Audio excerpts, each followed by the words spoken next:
انہوں نے اعتراف کیا چونکہ یہ بہت بڑا مسئلہ تھا بین الفریقین کہ جب یہ روایت پیش کی جاتی تو کہا جاتا کہ نہیں جناب عبداللہ بن مسعود جو ہیں وہ ان چیزوں کے قائل نہیں تھے، لیکن انہوں نے اعتراف کیا کہ وہ اس چیز کے قائل تھے کہ یہ قرآن کا حصہ نہیں ہے اور تحریف اسے ہی کہا جاتا ہے۔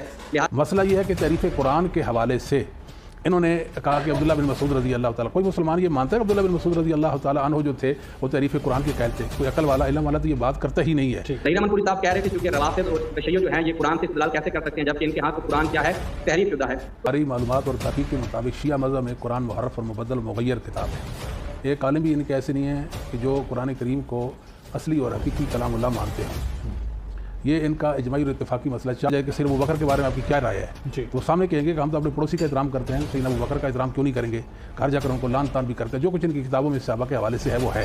کیا فرماتے ہیں لقد کان فی صحیفۃ تحت السریر، قرآن جو ہے وہ صحیفہ جو ہے وہ میرے سریر کے نیچے تھا، یعنی میرے بستر کے نیچے تھا۔ فلما مات رسول اللہ، جب رسول اللہ کی وفات ہوئی وتشاغلنا بموتہ اور ہم ان کی تجدید و تکفین و تدفین کے اس میں مصروف ہو گئے، دخلت داجن، ایک بکری جو ہے وہ داخل ہوتی ہے میرے گھر میں فاکلھا اور اس صحیفے کو کھا جاتی ہے۔ تو سیشہ رضی اللہ تعالیٰ فرماتی ہیں کہ میں آٹا گوندھ رہی ہوتی تھی اور کاغذوں پہ پتوں پہ قرآن کریم کی وہ آیات لکھی ہوئی تھی، بکری آئی اور وہ کھا گئی۔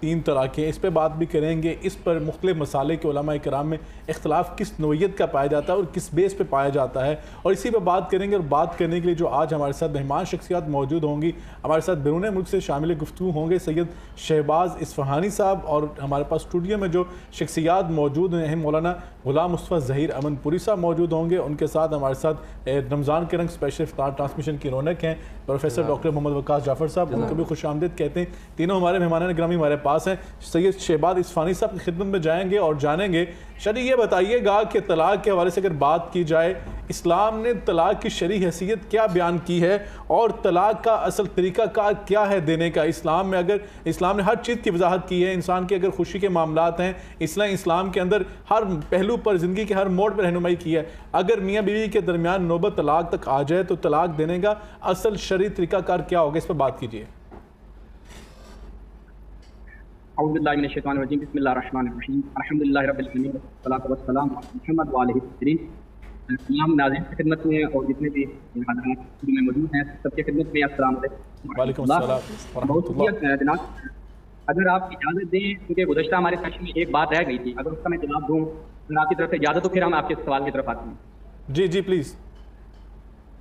جی ہمارے ظہیر امن پوری صاحب نے جو ہمارا گزشتہ سیشن ہوا اس میں انہوں نے گفتگو کی تھی حضرت عبداللہ بن مسعود کے حوالے سے کہ وہ صحیح بخاری میں تحریف قرآن کے حوالے سے کہتے ہیں کہ یہ جو معوذتین ہیں یہ اللہ کا کلام ہے، اس کو وہ مانتے ہیں لیکن یہ قرآن کا حصہ تھا، اس کو نہیں مانتے۔ میں ایک تو بہت شکریہ ادا کروں گا اپنے محترم امن پوری صاحب کا، اور انہوں نے اعتراف کیا چونکہ یہ بہت بڑا مسئلہ تھا بین الفریقین کہ جب یہ روایت پیش کی جاتی تو کہا جاتا کہ نہیں جناب عبداللہ بن مسعود جو ہیں وہ ان چیزوں کے قائل نہیں تھے، لیکن انہوں نے اعتراف کیا کہ وہ اس چیز کے قائل تھے کہ یہ قرآن کا حصہ نہیں ہے اور تحریف اسے ہی کہا جاتا ہے، لہٰذا انہوں نے اس بات کو قبول کیا۔ میں ان کا شکریہ ادا کروں گا۔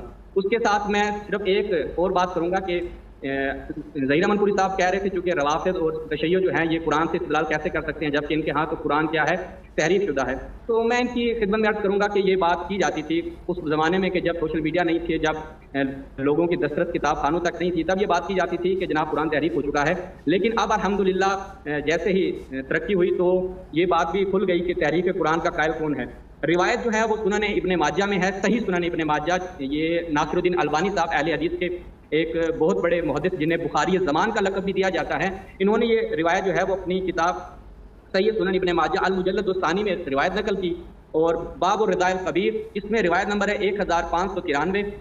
حضرت عائشہ فرماتی ہے قال لقد نزلت آیۃ الرجم ورضاءۃ الکبیر عشرہ۔ رضاءۃ الکبیر کا میں ترجمہ نہیں کروں گا کیونکہ حساسیت ہے اس حوالے سے، اور پروگرام جو ہے وہ بچے اور جو ہے وہ کم عمر افراد بھی دیکھ رہے ہوں گے، اس کے لیے میں رضاء کبیرہ کا ترجمہ نہیں کروں گا۔ جی وہ کیا فرماتی ہے لقد کان فی صحیفۃ تحت السریر، قرآن جو ہے وہ صحیفہ جو ہے وہ میرے سریر کے نیچے تھا، یعنی میرے بستر کے نیچے تھا۔ فلما مات رسول اللہ، جب رسول اللہ کی وفات ہوئی وتشاغلنا بموتہ اور ہم ان کی تجدید و تکفین و تدفین کے اس میں مصروف ہو گئے، دخلت داجن، ایک بکری جو ہے وہ داخل ہوتی ہے میرے گھر میں فاکلھا اور اس صحیفے کو کھا جاتی ہے۔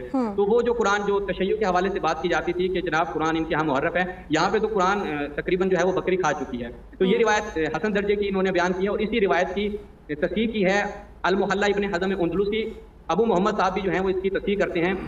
اس میں میں آپ کی جلد نمبر الجزء الحادی عشر، اس کی 11ویں جلد، اس میں تصحیح کرتے ہیں متن پڑھنے کی ضرورت نہیں ہے. تو یہ گزشتہ جو سیشن میں بات ہوئی تھی یہ اس کا جواب ہو. لیکن اسفانی صاحب اس سے بڑھ کے آگے آپ بات اس سے بڑھ کے ہمیں آگے بات نہیں کر لینی چاہیے. اب تو دیکھیں کہ نوبت یہاں تک پہنچ چکی ہے. آپ غزہ اور فلسطین کے اندر دیکھیں، دشمن تو یہ نہیں دیکھ رہا کاٹتے ہوئے یا بمباری کرتے ہوئے کہ یہ شیعہ ہیں یا یہ سنی ہیں. اب تو بات یہاں تک ایران کے پریزیڈنٹ نے بھی اب تو ایک بہت بڑا انیشیٹو لیا. جب توہین قرآن ہوئی تو انہوں نے جو مصحف سعودیہ عرب کا پرنٹ ہوا تھا وہ مصحف انہوں نے اقوام متحدہ میں اٹھا کر یہ بات یہ تقسیم ختم کر دی کہ شیعہ اور سنی کا قرآن اب ایک ہے.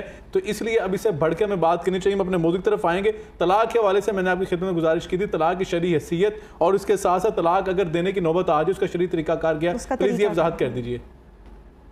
جی میں عرض کر رہا ہوں، بالکل آپ کی بات بہت اچھی ہے. بہت اچھا پیغام جو ہے وہ ایک ملت کے لیے جائے گا. اور غزہ اور فلسطین کے حوالے سے جتنا انیشیٹو مذہب تشیع کی جانب سے اور رہبر معظم جناب آیت اللہ العظمیٰ خامنہئی صاحب کی طرف سے لیا گیا اور غزہ کی مدد کی گئی، میرے خیال میں عالم اسلام میں کسی بھی ملک نے اتنی تائید جو ہے اور اتنی مدد غزہ کی نہیں کی. یہ بہت اچھی بات ہے اور تمام مسلمانوں کو یہاں پر یکجا ہونا چاہیے. اور ہم بھی اتحاد کی بات کرتے ہیں. ہمارے کو کہا کہ یہ فتاویٰ موجود ہیں کہ اتحاد بین المسلمین اس وقت اشد ضرورت ہے اسلام کی، مسلمانوں کی.